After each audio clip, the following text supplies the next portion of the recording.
winners. Look, welcome to Terry's Tips, guys. Get a notebook, get a pen, because today we're going to talk about how to use business credit. Now, pause. Let me tell you why I'm doing this video, because y'all need it. A lot of you are building business credit, and then you email me, you text me, you reach out, and you say, now what? You guys are missing, what type of business credit you need, how much you need, what to use it for, and there's a huge difference between getting into debt and leveraging to build wealth. So in this video, I'm going to do an outline, an overview, and mind you, a ton of you have a whole bunch of different businesses, and so I'm going to give you examples in different areas, and so you guys can kind of picture what you need to do to leverage to build wealth, how you can use it wisely, what you can use it for that's going to expand and grow your actual brand. And a lot of you guys have business credit right now that you're not utilizing that you should be using. So I'm going to talk about, what is business credit, the different types of business credit. You guys need this. So there's way more options than personal credit. And then I'm going to give you some examples in a bunch of different areas so you guys can kind of pick out, what you could be using your business credit for to actually leverage and build wealth. Got it, good guys. So first, what is business credit, guys? In its simplest form, it's any kind of funding or financing that is in your business's name and business EIN, right? It's not in your personal social. Guys, pause right here. You can be a full-time employee and still have a side hustle, still have a business, still have a part-time business, still be an investor, still do something on the side and build business credit. You just need to have a legal entity and have an EIN. Guys, and another nugget, y'all, for all my newbies, I dropped nuggets to the entire video. For all my vets, y'all already know what the deal is, right? But another nugget here, guys, is you guys can just form your legal entity, have your EIN, have your business bank account, build up some business credit, and if you're wise, use some of the money from your business credit to actually launch your whole business. Come on, somebody. Who can build business credit? Everybody. Whether you're a full-time business owner, full-time entrepreneur, full-time investor or not, you can incorporate your side hustle and start building business credit now. Look, not now, right now, okay? Now, the types of business credit, guys, write these down. And I had to, there's so many types, I had to, make myself a list so I didn't forget. And there's probably even more than this, right? But there's tier 1 accounts, tier 2, tier 3. There's vendor accounts. There's net accounts, right? Net 30, net 50, net 90, net 2, net 7, net 10, right? There's also business lines of credit. There's business loans. There's micro loans. There's term loans. There's business auto loans. There's credit cards. There's corporate cards. There's retail cards, y'all. There's equipment financing. There's asset-based financing. There's SBA financing. There's inventory financing. There's account receivable financing. There's merchant cash advances. Do y'all get what I'm saying here? Everybody's just trying to get a business line of credit or a business credit card, and there's all these other things that you could be using where maybe a no for a business line of credit is a yes for, equipment financing. So let me give you an example. Let's say you have a Turo business, you have a car rental business, and you want to buy a car to put on Turo. And the car that you want to buy is, $20,000. Well, a lot of you as new business owners and not a whole lot of revenue, you're trying to get a $20,000, $50,000 business line of credit. And the answer is no for you, right? Because you're new, maybe your personal credit isn't that great, maybe you haven't built up enough business credit, maybe you don't have revenue, and a business line of credit is unsecured and it's revolving. So they're like, you apply for it, they're like, no, you can't get it. However, think about what you need. You need $20,000 to put a car on Turo. You might actually qualify for $20,000 in equipment financing. And because you have a car rental business, then that vehicle can then qualify for equipment. Y'all got it, good guys. That was just one example. So I gave you a ton. So just understand, business credit is so much more than just business credit cards, business line of credit, business loans. Guys, equipment financing is literally almost anything. So I don't care if you are a podcaster, a YouTuber, equipment financing could be your lights, your camera, your laptop, your iPhone, your wardrobe. your makeup, like equipment could be like anything like that. You could have, a daycare, it could be stuff for, if you're a personal trainer, it could be like, equipment. It could be, your workout gear. Like, you will be surprised, guys. Some of you can actually use equipment financing, and it's actually like office furniture, like your desks, your chairs, all of your things like that. So just understanding equipment financing could be for, landscapers. It could be, let's say you have a salon or a barbershop. Equipment financing could be your chairs, your mirrors, your security system. Like, you would really be surprised. So I want you guys to expand your mind. I want you guys to learn to look for more than just a business line of credit, because a lot of you guys can qualify for things right now. So I went through the types of actual credit. So let me give you some examples in every tier. So guys, tier 1.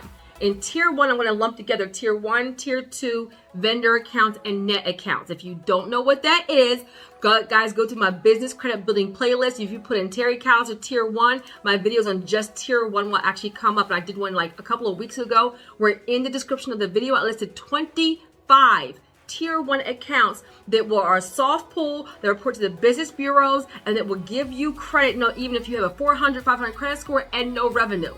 Bars, okay? So in this tier 1, tier 2 vendor account, net 30 account age, you guys have, a lot of you have this credit right now, but you're not utilizing it at all. This is your Granger, this is your Uline, this is also your business t-shirt club, this is also your Wise business plan, this is also some fleet cards, this is also your advanced auto parts, right? I'm giving you some examples. So if I'm a business owner, let me give you different kinds of businesses. Let's say I do Airbnb. Let's say I'm a daycare. Let's say I am a landscaper. Let's say I am a stylist. Let's say I'm an author. Let's say I'm a coach. Let's say I'm like a podcaster, a YouTuber. What else did I write down? A personal trainer, right? In any of those areas, if I have tier 1, tier 2 vendor accounts, I might be using them for my cleaning supplies, right? Guys, your cleaning supplies could be for your office, your home, your school, your church, your daycare. If I'm an investor, I could be using it for my fixtures. I could be using it for my HVAC. I could be using it for my sump pump. They also have office furniture for like Granger and Uline also. So let's say I need something for my actual office. Now, why am I telling you guys this, right? Let me pause right here. A lot of you are using your own money to fund your business. Guys, guess what? Cameras, lighting, equipment, fixtures, all of those things. And I don't care if you're a tutor and you're buying notebooks, all those things start to add up to hundreds and hundreds of thousands of dollars. Guys, use your business credit for those things. That way you're not using your own money. Also, that means that your own personal credit cards are not maxed out. You're not using all of your own stuff. You're not getting a bunch of loans. You're not getting into a bunch of debt with your personal. Let your business nugget fund the actual business. Even like Wise business plans, that's a tier 1 account. Let's say I'm a brand new business owner and I'm trying to go for startup money, right? Even the SBA has startup funding. And part of startup funding means you need to have a business plan, right? Because you are a startup. That means you don't have revenue, you don't have a bunch of taxes, so they're going to require you to have a business plan. Let's say you don't know how to write a business plan. Well, then I may strategically then try to get Wise business plan as a tier 1 account, then use that to write my business plan so I can then qualify for SBA financing. Come on, y'all. Come on, somebody, right? And I would even say like some of the fleet cars, like Wex and Murph USA right now are tier 1 accounts. Well, guys, that's your gas, that's your tires, that's your auto, that's your oil changes, right? That's your maintenance. So you guys could be using your tier 1, tier 2 vendor accounts, your net 30 accounts for things for your everyday life, so you're not actually using all of your own money. Let's say you're somebody who makes t-shirts. Well, why are you spending all your own cash on inventory and t-shirts and all those things? And you could use business t-shirt club or Shirtsy, which are tier 1 accounts. Come on, y'all. They give you guys some flexibility where you can use your business credit to get the thing you need to build, and then you're going to go ahead and sell that thing, run your business, and then use the revenue from actually doing the work in your business to pay it back and have a surplus. So you can use tier 1, tier 2 vendor net 30 accounts as business credit like right now. The other thing I said, retail cards, right, guys? So retail cards can be Best Buy. It can be Staples. It can be Amazon. Who else has it? Home Depot, Lowe's. They all have retail cards. Guys, if you are a business owner, entrepreneur, aspiring entrepreneur, and you get tier 2 accounts, retail, it's not that hard to get, it's only tier 2, retail cards in your business name, who can't use something at Best Buy, at Home Depot? Like, why are you a real estate investor and you're about to let a whole project go under, or you're somebody who does Airbnb, or you're somebody who does Section 8 or whatever, let's say even Airbnb, and you need appliances, or you need fixtures, or you need paint, or you need, Home Depot sells like plants and all kinds of stuff. Why are you using your own money to furnish these places when you can actually use some of your tier 2 accounts, retail cards? Guys, they even have, I'm not sure if Raymore and Flanagan does, but there might even be some furniture places that actually have business cards where you can actually then use that for like your Airbnb, so you're not spending hundreds and thousands of dollars of your own money. Guys, action item. Think about what kind of business you have. Think about what you need to grow. Think about what will be income producing. Think about what you're using your money on right now. Is it software? Is it funnels? Is it payroll? Is it a virtual assistant? And then think about what type of business credit you need, that you qualify for, that can help you pay for that thing, so you'll stop using all your own money. Come on, somebody, right? And so I'll give you a bunch of things. So for the retail cards, and guys, Best Buy, Home Depot, like you can get appliances, you can get fixtures, you can get, lighting, you can get security systems. Like there's literally a ton. You can get toilets and stoves and everything from those places, right? So use those accounts to build your business for what you need for your business, and stop using all of your own credit. Now let me talk about corporate cards, right? So let's say you have a corporate card like Divvy, like Capital on Tap, like Ramp, like Brex. The corporate cards are revolving cards in your business EIN, and they're usually due in 30 days. Guys, don't be scared by that. A lot of you guys are like, oh my God, but the whole balance is due in 30 days. So is American Express. Everybody loves American Express. It's the same thing, guys. It's just they don't max it out and spend all the money. And if it's a high amount that you know that you can't pay back. But I still use my corporate cards. So let me give you an example. Divvy, let's say I have a $15,000 Divvy credit card. It's a corporate card. And let's say I am traveling to conferences. I'm traveling to summits. I'm traveling to workshops. I'm traveling, to go to clients' houses or things of that nature. Let me go with the big travel. And let's say I'm going to summits and seminars, and my airfare and my hotel and my food and all that stuff is like $5,000. Well, I may have $5,000 in my actual business bank account.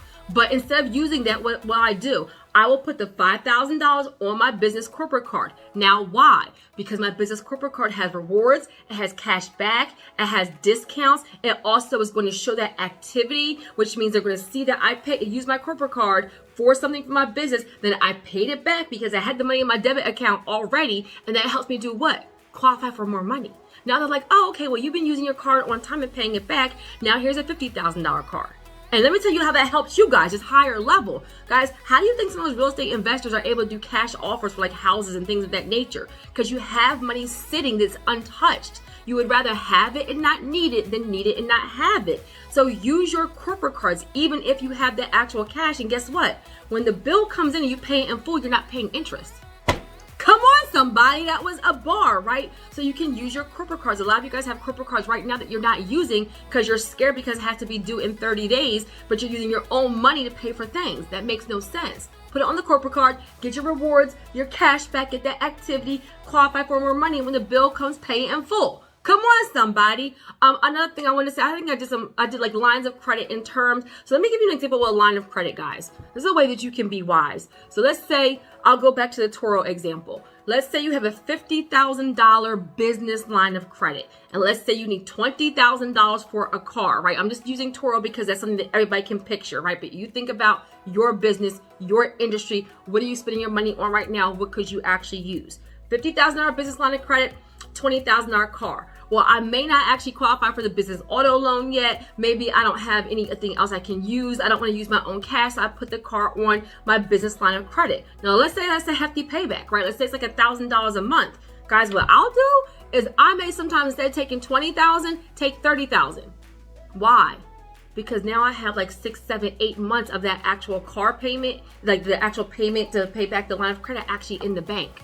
The line of credit is paying itself. I gave myself a cushion. And then all those months where I'm actually renting out the car is bringing me back revenue. Then I'm using that to pay everything back. Guys, I've gotten cars on lines of credit and given myself in my mind, I'm like, all right, I'm about to get this car. I'm giving myself 12 months. I know with the revenue with my business, I can pay this car off in full in 12 months. And so then I'm getting the car. I'm doing whatever I'm going to do with it. I'm using a line of credit. I'm paying it back. Come on, somebody. And now my line of credit does what? Increase. So I can get more money. Y'all, use your business credit and be wise. A no for one area can be a yes for somewhere else, but the whole goal is to use it to leverage to build wealth. So let's say you're even somebody who's a contractor, right? Some of my contractors, my home healthcare companies, you guys have a lot of expenses like payroll, and you have to wait to either be paid by the insurance companies or sometimes there's great big invoices. And so the business owner gets overwhelmed because you have to float all that money on your own. Well, guys, you can use inventory financing or account receivable financing where based on your outstanding invoices, they'll actually lend you the money. That way you're not using your own money. And then when that stuff comes in, you can pay the loans back. Guys, there's even asset-based financing where if you have 401k, the business owner, they'll lend to you based on some of that amount. Y'all, expand your mind. Expand your mind. This is a wealth building ministry. And some of y'all didn't even know y'all needed this video, but because I have so many of you guys that have 50, 80, $100,000 worth of credit, and you're like, now what? I'm like, what do you mean now what? Now build your business, build your brand, leverage to build wealth, grow, launch, start. Why y'all think I just did a whole 2-hour masterclass for free on how to start or relaunch your business? Use your business credit to build your brand and your legacy. Use the profits to pay it back and repeat. Guys, it will change your entire life. But I want you to be wise. Even like, guys, my virtual assistant. Guys, some of you guys just need actual help. Well, maybe your virtual assistant is $2,000 a month. So maybe you put that on a term loan or a credit card or whatever it is. Because why? That virtual assistant taking away some of the tasks for you is going to help you do what? Run your actual business. It's going to help you scale and grow and multiply. So investing in employees and marketing and funnels and branding and virtual assistants, that is something that's going to increase your business. Got it, good guys. So I talked about, you know, even like guys, restaurants, like food trucks, some of the food trucks, that's equipment financing. Like y'all just have no idea. So the point of this video, right, is to dig a little bit deeper. How to use your business credit. You're specifically using it to build wealth, to leverage, so you're not using all of your own money. So go back to the drawing board. You know, what kind of business do you have? How much money do you need? What are you going to use it for? And what different types of business credit can you kind of utilize to kind of get that thing done? And then the second thing is, what type of business credit do you have right now that you can be utilizing? And then the third thing is what are you spending your money on? If you're like, Terry, I don't know what to do, go back to your bank statements, look at your debit account. What are you spending your money on right now, right? And then how can you replace that with business credit so you're not using all of your own liquid capital? Guys, you work hard. Put your liquid capital in the bank and let your credit leverage into the heavy lifting for you. Got it, good guys. I hope that was helpful, guys. And for my nugget, I just want to say that I want you to expect to win. Guys, expect to win. Expect to be successful. Like some of you guys are half stepping, like, you know, building up the business credit or kind of hitting it really hard because you don't really believe. Because if you really expected to win, you'd be doing your business every day. You'd be doing something for your business every single day. You'd be talking about it every day. You'd be launching, relaunching, adjusting. I need you to expect greatness. Expect the promise to come true. Expect the vision to become reality. Expect to win, because when you really believe that in your mind, the way that you move is different. The actions is different. The activity is different. How you talk about it is different. So I can tell when you believe in your brand and you expect to win by what you're doing right now. Expect to win. Amen. All right, guys, I hope that was helpful.